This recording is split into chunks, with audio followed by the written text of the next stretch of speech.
கண் கலங்க வைத்த பதிவு. கண் கலங்கிய காதலன். ஒரு காதலி தன்னுடைய காதலனுக்கு ரொம்ப நேரமாக கால் ட்ரை பண்ணிகிட்ருக்காங்க. கடைசியில் அந்த காதலன் அந்த காலை அட்டன் பண்ணுறாரு. காதலி கேட்குறா, ஏண்டா ஃபோன் எடுக்கிறதுக்கு உனக்கு இவ்வளோ நேரமான? அதுக்கு அந்த காதலன், உனக்கு என்ன தெரியும், எனக்கு புதுசாக ப்ராஜெக்ட் ஒர்க் வந்திருக்கு, உனக்கு எப்போ பார்த்தாலும் நான் கால் பண்ணி பேசிகிட்டே இருக்க முடியுமா? எனக்கு வேறு வேலையே இல்லையா? சொல்கிறத கொஞ்சம் புரிஞ்சுக்கோ, நான் 1/2 hour கழிச்சு உனக்கு கால் பண்ணுறேன்னு கோபமாக பேசிவிட்டு அந்த காலை கட் பண்ணிடுறாரு. 1/2 hour தானே வெயிட் பண்ணுவோன்னு அந்த காதலியும் வெயிட் பண்ணுறான். 1/2 மணி நேரம் ஆகுது, 1 மணி நேரம் ஆகுது. தன்னுடைய காதலன்கிட்ட இருந்து கால் எதுவுமே வரலை.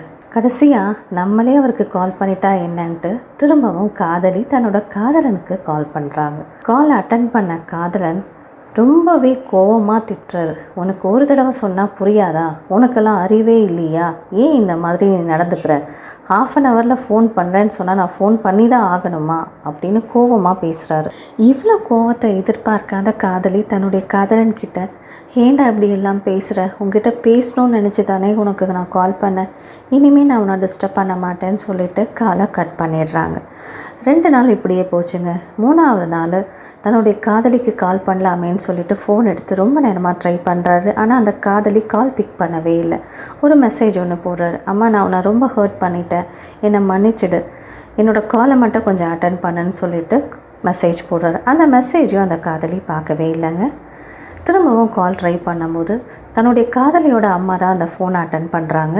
தன்னுடைய மகள் இறந்துட்டதாகவும் நீங்கள் கால் பண்ணால் உங்களுக்கு இந்த லெட்டர் கொடுக்கணுன்னு தன்னுடைய பொண்ணு சொன்னதாக அந்த காதலன்கிட்ட அவங்க தெரிவிக்கிறாங்க.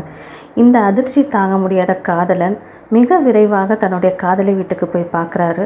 அங்கே அவங்க கொடுத்த அந்த கடிதத்தை வாங்கி படிக்கிறாரு. அந்த கடிதத்தில் என்ன எழுதிருந்து தெரியுமா? இந்த கடிதத்தை நீ படிக்கும் போது கண்டிப்பாக இந்த உலகத்தில் நான் இருக்க மாட்டேன், இதை நினச்சி பார்த்து நீ அழாத, எனக்கு ரொம்ப நாளாகவே உடம்பு சரியில்லாமல் இருக்குதுடா, இதை நான் ஹாஸ்பிட்டலில் போய் டெஸ்ட் பண்ணி பார்க்கும்போது எனக்கு பிரெயின் ஹியூமர்னு சொல்லிட்டாங்க, இதை உங்ககிட்ட சொன்னால் நீ ரொம்ப கஷ்டப்படுவேன்னு தான் உங்ககிட்ட நான் சொல்லாமல் மறைச்சிட்டேன், எனக்கு ரொம்ப உடம்பு முடியல, கடைசியாக உன்னுடைய குரலை கேட்கணும், உங்ககிட்ட கொஞ்ச நேரமாவது பேசணும்னு நினச்சி தான் நான் உனக்கு கால் பண்ணேன்.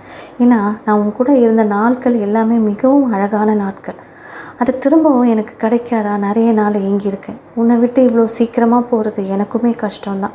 ஆனால் நீ கவலைப்படாத, என்னோட இழப்பு உனக்கு ரொம்ப கஷ்டமாக தான் இருக்கும். ஆனால் என்ன பண்ணுறது, இந்த ஜென்மத்தில் எனக்கு உன் கூட வாழ முடியல. இப்படிக்கு உன் நினைவுகளுடன் உன்னுடைய காதலி. மிஸ் யூடா, I love you so much. நான் எப்பயும் உன் கூட தான் இருப்பேன்னு இந்த கடிதம் முடிஞ்சிருக்குங்க. நமக்கு பிடிச்சவங்க கிட்ட எந்த சந்தர்ப்பத்திலையும் நம்ம கடுமையான வார்த்தையை பயன்படுத்தக்கூடாது. சில வேளை அடுத்த நாள் அவங்க உயிரோடு இல்லாமல்